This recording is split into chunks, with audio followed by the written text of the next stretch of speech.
My name is Lauren Mitchell, and the night everything changed, I was brushing my teeth with one hand and scrolling through tomorrow's financial report with the other.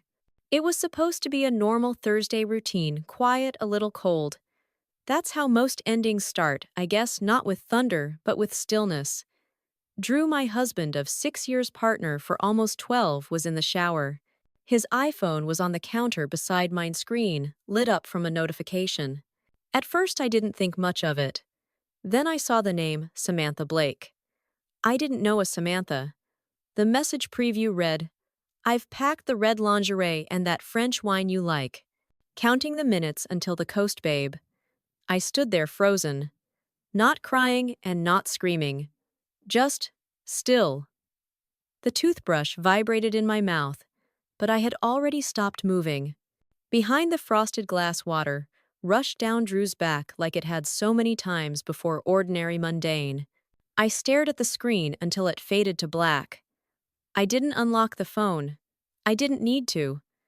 My body knew the truth before my mind could catch up. Drew had been distant for months. Sudden work trips. New passwords.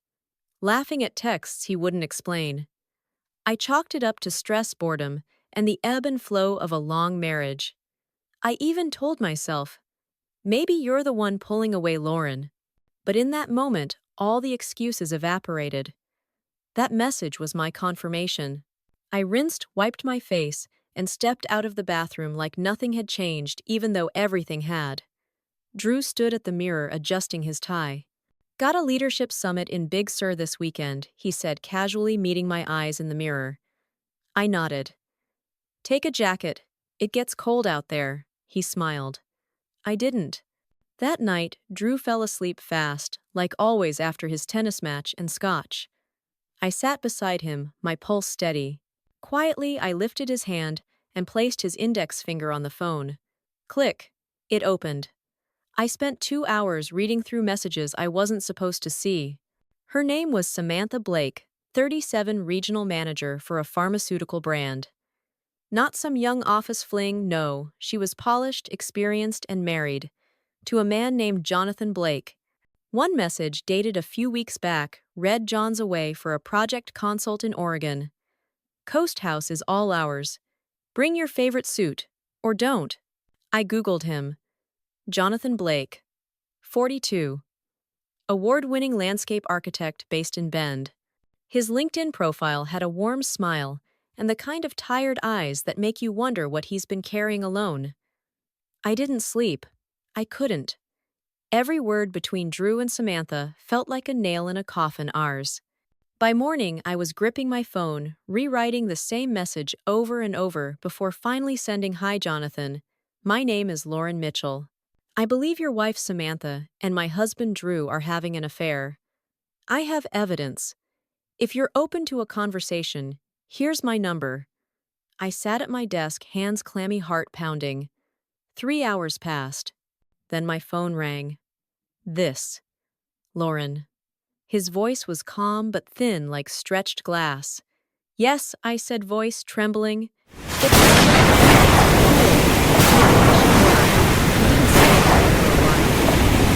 I want to see what you know. We agreed to meet Saturday night at a coffee house halfway between our cities. I got there early and sat down at the door.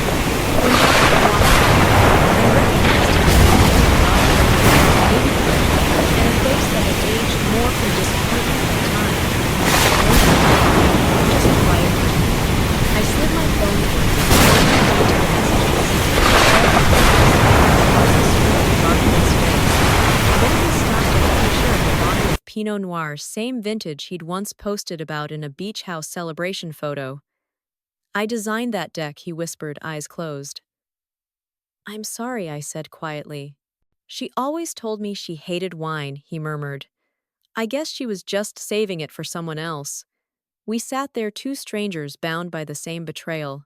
Then I asked, "Do you want to meet them there?" "At the beach house." He didn't answer at first. Then, "Yes. Let's see what they look like." When the lies run out. We didn't want drama. We didn't want to scream, throw things, or make a scene that would only turn us into the villains of their love story.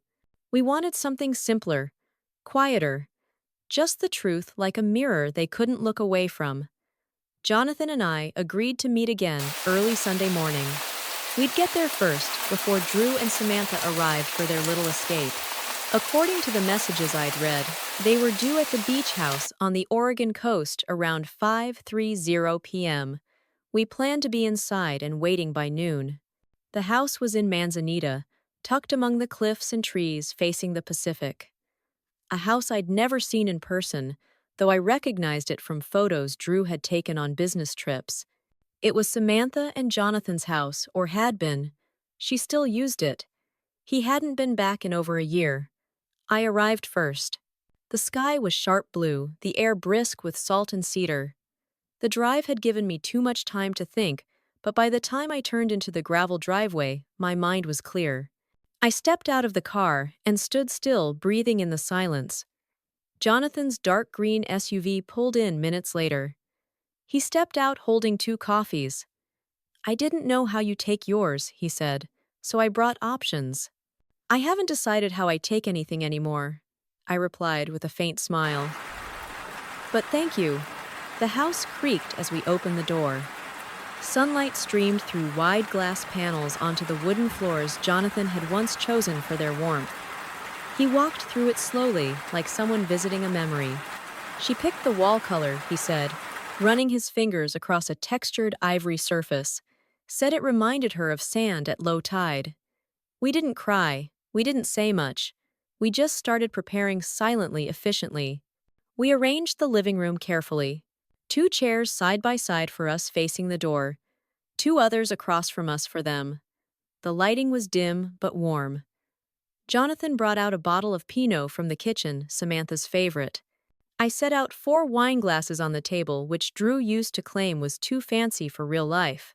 On the coffee table, I placed a folder of printed text messages, credit card receipts, and one particularly damning photo, Drew's overnight bag, sitting next to Samantha's high heels by the beach house fireplace.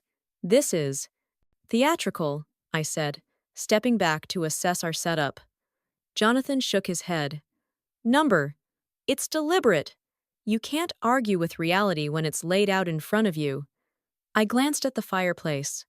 The last time I was in a house like this with Drew was 2 years ago. After a miscarriage, we were supposed to heal. He brought roses and said he'd change. Maybe he meant it. Maybe he just liked how saying it made him look. Jonathan nodded solemnly. Samantha and I were going to try again. IVF. We'd even toured clinics. Then she started traveling more, smiling at her phone. Less time for doctors. He paused, then added, "Have you ever felt like someone took a piece of your life and wrote a different ending without asking?" "All the time," I said. We worked in silence after that. I wiped down the counters. He adjusted the seating. At 3:00 p.m. we sat down and waited. "Are you afraid?" he asked. "Not one of them," I replied. "Only of myself. That I'll let them off too easily." He nodded. "We won't." We talked for a while about everything but our spouses. I told him I once dreamed of opening a bookstore cafe, and that Drew had laughed when I mentioned it. He told me he used to play piano, then stopped because Samantha said it made the house feel sad. "They used to love us," I said quietly. Or maybe Jonathan replied, "They just loved the version of us that didn't ask questions." By 4:45, the sky had turned pale gray, the kind of overcast that softens everything except the truth. The wine glasses were waiting. The folder of evidence was perfectly centered. The bottle of Pinot breathed quietly uncorked. We stood on the porch together, 2 people not seeking vengeance, but closure, Jonathan said. "When they walk in, don't look away. Let them feel the weight of our presence." I nodded. At 5:29, we heard the crunch of tires on gravel. The black SUV came into view. Drew stepped out first, denim jacket, loafers, smug grin. Samantha followed with a bouquet of white lilies. They were laughing, carefree. She leaned into him as they approached the door, unaware that their little retreat was already occupied by everything they'd tried to hide. The front door swung open. Samantha entered first, the smile still on her lips until she saw us. Drew bumped into her and looked up. The second his eyes met mine, the color drained from his face. He dropped the gift bag he was holding. A bottle of champagne rolled across the floor and hit the leg of the coffee table with a sharp crack. The room filled with the scent of something expensive and broken. "Welcome," I said calmly. "We saved you a seat." For a moment, no one moved. Just four people suspended in the thickest silence I've ever felt, like the air itself knew it had to hold its breath. Then Drew spoke. "Lauren, what are you doing here?" His voice cracked around my name, his composure already crumbling. I gestured to the chair across from me. "Why don't you sit down and find out?" Jonathan remained still, one hand resting gently on the table. His face was unreadable, calm, but not cold. Samantha glanced at him, eyes wide. "Jonathan, what? This is insane. You can't just come into my house and—" He cut her off. "It's our house. Or had you forgotten that part too?" She flinched. Drew remained standing, eyes darting from me to the folder on the table. "What is this?" he asked, voice rising. "Some kind of trap." "It's not a trap," I replied. "It's an unveiling. Think of it as a truth tasting." Jonathan opened the folder. Slowly, methodically, he laid out four items like artifacts in a museum. A printed thread of messages, a hotel receipt from Monterey, billed to Samantha's joint account, a photo of Drew and Samantha wrapped in the same towel on this very deck, and a handwritten note from Samantha to Drew. "When we're here, nothing else exists." Samantha reached out to grab it, but Jonathan pulled it back. "No," he said, voice soft but firm. "You don't get to hide this anymore." Drew looked at me, eyes glassy. "Lauren, listen. It wasn't serious. It was a mistake." "Which time?" I asked. "Monterey Napa. Or the 4 weekends you said were corporate offsites that landed you here." He opened his mouth, closed it. The lie had nowhere to go now. Samantha sat down slowly, her hands shaking. "I didn't mean to hurt you," she whispered to Jonathan. "But you did," he replied. "Every lie, every moment you made me feel like I wasn't enough. You were here drinking Pinot with someone else's husband." She started to cry. Not hysterically quiet tears, like even her remorse was careful. I turned to Drew. "You once told me trust was everything, that it couldn't be earned twice. Do you still believe that?" He didn't answer. I continued. "For 6 years, I built a life with you. I supported you through job layoffs, through your mother's illness, through all the nights you came home too tired to talk. And now, I find out I was just background noise while you played pretend in someone else's love story." Drew's jaw clenched. "It wasn't pretend." Samantha turned toward him, startled. "What?" Silence again. Even Jonathan looked stunned. I leaned forward. "You love her." He looked down, then up again. "I don't know what I feel anymore." Samantha blinked rapidly. "Drew, you said this wasn't real. You said you were never going to leave her." He exhaled, slowly, caught in the middle of two women, one he betrayed and one he'd lied to about what that betrayal meant. "I thought I meant it," he mumbled. "But standing here—" Jonathan rose, calm, precise, like a man placing the final stone in a garden wall. "This is over," he said. "You two can sort out your lies later. Lauren and I came here for one reason: to end this chapter. Together." He turned to me. Ready I stood. More than ever. As we stepped toward the door, Samantha blurted out, "Wait, there's something else." I stopped, turned back slowly. She hesitated. "I'm pregnant." The word struck the room like a thunderclap. Drew's head jerked toward her. "What?" She nodded, barely able to speak. 7 weeks. I just found out." Jonathan stood frozen, then whispered, "Is it mine?" Samantha's lips trembled. "I don't know. That silence longer than all the others was the loudest of all. I stepped forward, voice low. Then I suggest you figure it out. Alone. Drew looked shattered. The color was gone from his face. But I wasn't here to comfort him. I took one last look at the room, at the wine glasses, the photo on the table, the echo of what used to be love, and walked out. Jonathan followed me down the steps. The wind was sharper, now colder. But my breath came easier than it had in months. We stood by our car's keys in hand. Neither of us spoke. Then Jonathan said, "Thank you." For what? For being brave enough to want the truth. Even when it hurt. I nodded. Thank you for not looking away. We parted with no promises, no forced optimism. Just a shared understanding that some storms don't destroy you. They strip away what was never meant to last. I drove home in silence, windows down, wind in my hair. I didn't cry. I didn't scream. I just kept going. Because that's what you do when the lies finally run out of road.